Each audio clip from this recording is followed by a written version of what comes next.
আজকে সকালে ঘুম থেকে উঠে জানতে পেরেছি যে খবরটা আমাকে বিভিন্ন জন ফোন করে দিয়েছে এবং আমি টেলিভিশনে স্ক্রলেও দেখতে পেয়েছি। সেটা হলো আবু আলম শহীদ খানকে গ্রেপ্তার করা হয়েছে। কেন গ্রেপ্তার করা হয়েছে? যে কিছুদিন আগে ঢাকা রিপোর্টার্স ইউনিটি মিলনায়তনে মঞ্চ ৭১ নামের যে সংগঠন, তারা যে একটা গোল টেবিল বৈঠকের আয়োজন করেছিল, সেই গোল টেবিল বৈঠকের আয়োজন স্থল থেকে যাদেরকে গ্রেপ্তার করা হয়েছিল তাদের বিরুদ্ধে সন্ত্রাস দমন আইনে মামলা করা হয়েছিল এবং সেই অনুষ্ঠানে আবু আলম শহীদ খানও কিছু সময়ের জন্য উপস্থিত ছিলেন।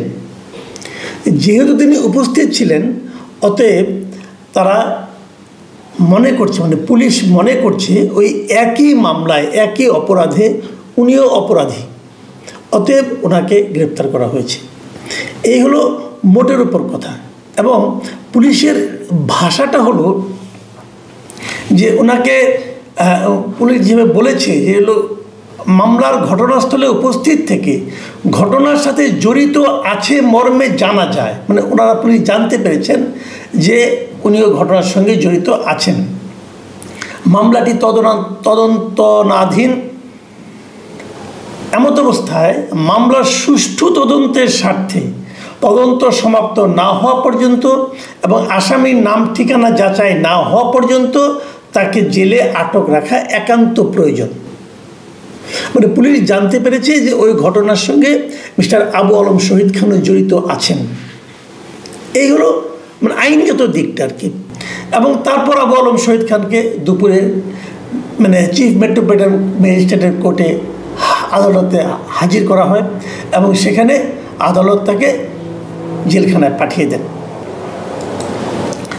এখন প্রশ্ন হচ্ছে, এই যে আবু আলম শহীদ খানকে গ্রেপ্তার করা হলো, এই যে মঞ্চ ৭১ ওখানে মামলা করা হয়েছিল, সেই মামলাটা আসলে কি ছিল, ওখানে ঘটনা কি ঘটেছিল, এটা আপনারা সবাই এর মধ্যে জানেন। তবু আমি একটু ছোট করে বলি ঘটনাটা ঘটেছিল গত ২৮শে অগাস্ট। সেদিন সকালে ওখানে মঞ্চ ৭১ নামে একটা সংগঠন, যে সংগঠনটা আরও কিছুদিন আগে এই অগাস্টেরই প্রথম সপ্তাহে গঠিত হয়েছিল কতিপয় মুক্তিযোদ্ধা, বয়স্ক বৃদ্ধ মুক্তিযোদ্ধা, তারা সবাই মিলে এই সংগঠনটা করেছিলেন। তারা মুক্তিযুদ্ধের যে ইতিহাস সেটাকে অবিকৃত রাখার জন্য তারা এটা সংগঠনটা করেছিলেন এবং এই সংগঠনের মাধ্যমে বাংলাদেশের সংবিধান নিয়ে এবং মুক্তিযুদ্ধ নিয়ে একটা গোল টেবিল বৈঠক তারা ২৮ তারিখে আয়োজন করেছিলেন। সেই গোল টেবিল বৈঠকে আমন্ত্রিত হয়ে অনেকেই গিয়েছেন। সেখানে আব্দুল লতিফ সিদ্দিকীও ছিলেন, তিনি ছিলেন সেখানে আমন্ত্রিত অতিথি। কিন্তু লতিফ সিদ্দিকী কিন্তু ওরা বক্তব্য দেওয়ার সুযোগ পাননি। তার আগেই সেখানে একটা মব ঢুকে পড়ে, তারা হলো জুলাই যোদ্ধা নামধারী একটা মব, এবং তারা বলে যে এরা সবাই হলো মুক্তি ফ্যাসিস্ট আওয়ামী লীগের দোসর এবং এই সমস্ত বলে তারা এখন স্লোগান দেয় এবং তাদেরকে কোনো মিটিং আর করতেই দেয়নি বেসিক্যালি। তো সেখানে অনেক লোকে উপস্থিত ছিলেন, অনেক আমন্ত্রিত অতিথি ছিলেন, অনেক দর্শক ছিলেন, অনেক শ্রোতা ছিলেন, অনেকেই ছিলেন। সেখানে আবু আলম শহীদ খান সাহেবও ছিলেন, মঞ্জুর আলম পান্না ছিলেন সাংবাদিক, শেখ হাফিজুর রহমান কার্জন ঢাকা ইউনিভার্সিটির প্রফেসর, আইনের প্রফেসর, যেহেতু সংবিধান নিয়ে আলোচনা, অতএব আইনের প্রফেসর হিসেবে উনিও আমন্ত্রিত ছিলেন এবং উনি এখানে গিয়েছিলেন। এবং আমি যতটুকু দেখেছি এবং জেনেছি যে শেখ হাফিজুর রহমান কার্জনে আমন্ত্রিত অতিথিদের মধ্যে একমাত্র বক্তব্য দেওয়ার সুযোগ পেয়েছিলেন, আর কেউ বক্তব্যও দেননি। মঞ্জুর আলম পান্নাও দেননি, লতিফ সিদ্দিকীও দেননি, আবু আলম শহীদ খানও দেননি, ওনারা কেউ দেননি। এবং যখন মবটা শুরু হয় তখন আবু আলম শহীদ খান ওখানে ছিলেন অথবা চলে এসেছেন, আমি ঠিক বলতে পারবো না এই ব্যাপারটা। কিন্তু ওনাকে গ্রেপ্তার করা হয়নি। ওখান থেকে প্রায় ১৬ জনকে নেওয়া হয়েছিল গ্রেপ্তার করে এবং যাদের সবার বিরুদ্ধেই সন্ত্রাস বিরোধী আইনে মামলা করা হয়েছিল। আমি অনেকগুলি ভিডিও দেখেছি এই ঘটনার উপর এবং সেখানে কোনোটাতেই আমি কিন্তু এই লতিফ সিদ্দিকীকে কোনো বক্তব্য রাখতে দেখিনি। বরঞ্চ আমি দেখেছি লতিফ সিদ্দিকী বসে আছেন, ওনার চারদিকে ওই মেগাফোন দিয়ে জোরে জোরে লতিফ সিদ্দিকীর দুই গালে জুতা মারো, তালে তালে এরকম স্লোগান দেওয়া হচ্ছিল। এবং পুলিশ কিন্তু প্রাথমিকভাবে তাদেরকে বলেছিল যে আপনাদের নিরাপত্তার স্বার্থে আমরা নিয়ে গেলাম। তারপর তারা রমনা থানা তাদের নিয়ে যায় এবং 12 ঘন্টা আটকে রাখার পর তাদের বিরুদ্ধে সন্ত্রাস দমন আইনে মামলা করা হয়। এই 12 ঘন্টা পুলিশ মামলা করলো না কেন? তাহলে কি তারা কোনো আদেশের অপেক্ষায় ছিল অথবা কেউ তাদের নির্দেশনা দিয়েছিল? এগুলো বলা বড় কঠিন, কিন্তু বলা বড় সহজ, ভাবা বড় সহজ। বলা কঠিন, ভাবা সহজ, কারণ আমরা এই দৃশ্য বাংলাদেশে নতুন দেখছি না। আওয়ামী লীগ আমলে এই দৃশ্য আমরা প্রায়ই দেখতাম। তো যাই হোক, সেগুলি রিপিট হচ্ছে, একই পুলিশ একই রিপিটেশন হতেই পারে, হয়তো একই ধরনের আদেশও আসছে, বলা আমি ক্লিয়ার না হয়ে আমি হয়তো বলতে পারবো না, কিন্তু ঘটনা ওভাবেই ঘটেছে।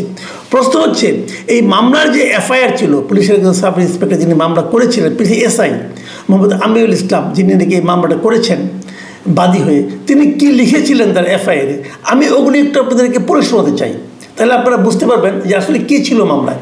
উনি লিখেছেন, আমি মাঝখান থেকে পড়ি, যে 28/8/2025 বলে সকাল থেকে উনি কোথায় ডিউটিতে ছিলেন, এবং তারপরে সকাল 11টায় অফিসার ইনচার্জ শাহবাগ থানা বেতারের মাধ্যমে নির্দেশ দেন সেগুন বাগিচাস্থ ঢাকা রিপোর্টার্স ইউনিটির অডিটোরিয়ামে যাওয়ার জন্য। আমি সঙ্গীয় ফোর্স সহ দ্রুত 11:15 ঘটিকায় উল্লেখিত স্থানে উপস্থিত হয়ে দেখতে পাই যে কিছু লোকজন রিপোর্টার্স ইউনিটের অডিটোরিয়ামে কিছু লোককে ঘেরাও করে আওয়ামী ফ্যাসিস্ট বলে স্লোগান দিচ্ছে এবং একজন ব্যক্তি দাঁড়িয়ে বক্তব্য দিচ্ছে। আমি বক্তব্যরত ব্যক্তিকে হেফাজতে নেই এবং ওনাকে চিনতে পারি, উনি সাবেক মন্ত্রী, ওনার নাম আব্দুল লতিফ সিদ্দিকী। তারপর উনি এক জায়গায় লিখেছেন যে ওনাকে জিজ্ঞাসাবাদে জানা যায় যে মুক্তিযুদ্ধের ইতিহাস মুছে ফেলার গভীর ষড়যন্ত্র ও মুক্তিযুদ্ধের ইতিহাস বিকৃতি বন্ধের লক্ষ্যে গত 5ই আগস্ট 2025 খ্রিস্টাব্দে মঞ্চ 71 নামে একটি সংগঠনের আত্মপ্রকাশ ঘটে। উক্ত সংগঠনের উদ্দেশ্য জাতির অর্জনকে মুছে ফেলার সব ষড়যন্ত্র প্রতিহত করতে বাংলাদেশের জনগণকে সঙ্গে নিয়ে আত্মত্যাগের প্রস্তুতি নেওয়া। প্রস্তুতির অংশ হিসাবে অদ্য 28/8/2025 খ্রিস্টাব্দে সকাল 10 ঘটিকায় উক্ত স্থানে একটি গোল টেবিল বৈঠকের আয়োজন করা হয়েছে। এটা উনি লিখেছেন, আমাদের যিনি এই মামলার যিনি বাদী, যে পুলিশ কর্মকর্তা, উনি এই কথা লিখেছেন যে কেন এই সংগঠনটা গঠিত হয়েছে এবং তারা ওখানে কেন বসেছিল। আপনারা শুনলেন, এখানে রাষ্ট্রবিরোধী কিছু আছে কিনা আমি এখনও বুঝতে পারলাম না। যাই হোক, তারপরে উনি এক জায়গায় লিখেছেন যে উপস্থিত লোকজনদেরকে জিজ্ঞাসাবাদে জানা যায় যে আব্দুল লতিফ সিদ্দিকী মঞ্চ 71-এর ব্যানারকে পুঁজি করে প্রকৃতপক্ষে দেশকে সশস্ত্র সংগ্রামের মাধ্যমে অস্থিতিশীল করে বর্তমান অন্তর্বর্তীকালীন সরকারকে উৎখাত করার ষড়যন্ত্র ও উপস্থিত অন্যদের প্ররোচিত করে বক্তব্য প্রদান করছিল। উপস্থিত লোকজন ওনাকে এটা জানিয়েছে যে উনি এইভাবে বক্তব্য দিচ্ছিল, জানিয়েছে। কোনো প্রমাণ কি পুলিশ কর্মকর্তা খোঁজার চেষ্টা করেছেন? লতিফ সিদ্দিকী কি সেখানে আদৌ কোনো বক্তব্য দিয়েছেন? আমি লতিফ সিদ্দিকীর এবং আমি 19 মিনিটের একটা ভিডিও আমি দেখেছিলাম প্রথম দিনে, ওই দিনই ওটা লাইভ ছিল, সবাই দেখাচ্ছিল। লতিফ সিদ্দিকী তো কথাই বলার সুযোগ পাননি, উনি জাস্ট ওখানে বসেছিলেন, ওনার সামনে মাইক্রোফোনও আসেনি, উনি একদম চুপ ছিলেন। চারদিকে ওনাকে সবাই ঘিরে ধরে ওনাকে গালাগালি করছিল অশ্লীল ভাষায়। তো কে পুলিশকে বলল? যারা গালাগালি করছিল তারাই বলেছে নিশ্চয়ই। কিন্তু লতিফ সিদ্দিকী যে এই জন্য বক্তব্য দিচ্ছিলেন, অন্যদেরকে ষড়যন্ত্র উপস্থিত অন্যদেরকে প্ররোচিত করে বক্তব্য প্রদান করছিল, এই জিনিসটা পুলিশ কর্মকর্তা কোথায় পেলেন?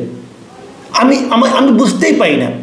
এই ধরনের একটা মামলা যখন হলো, তারপরে শেষের দিকে আবার লিখেছেন যে এরা সবাই মিলে অজ্ঞাতনামা আরও 70-80 জন পরস্পর সহায়তাকারী হিসেবে দেশকে অস্থিতিশীল করে বর্তমান অন্তর্বর্তীকালীন সরকারকে উৎখাত করার ষড়যন্ত্র ও প্ররোচনার অপরাধ করেছে, যা সন্ত্রাসবিরোধী আইনের 2009-এর 6-2-এর দীর্ঘই/12 ধারার অপরাধ। খুব ইন্টারেস্টিং, কিন্তু 6-2-এর দীর্ঘইতে কী আছে? সন্ত্রাস দমন আইন 2009 আপনাদেরকে পড়ে শোনায়, সেখানে কী আছে?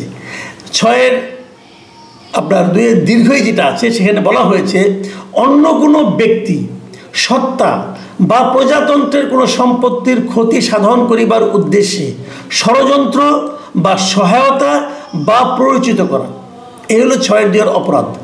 আর এর সাজা হলো সর্বনিম্ন 4 বছর, সর্বোচ্চ 14 বছর। এখন প্রশ্ন হলো, এখানে ষড়যন্ত্রটা কি মানুষকে ষড়যন্ত্র গোল টেবিল বৈঠক করে ওপেন জায়গায় ষড়যন্ত্র করে? এরকম একটা মামলা হয়েছে। সেই মামলায় আবু আলম শহীদ খানকে আজকে গ্রেপ্তার করা হলো। আমরা কিন্তু একটা জায়গায় মিল পাই। আবু আলম শহীদ খানকে আমি অনেকদিন ধরে চিনি। আমি যে ডিপার্টমেন্টে পড়াশোনা করতাম, জার্নালিজম ডিপার্টমেন্টে, উনি সেই ডিপার্টমেন্টের আমার সিনিয়র ভাই, অনেক সিনিয়র আমার।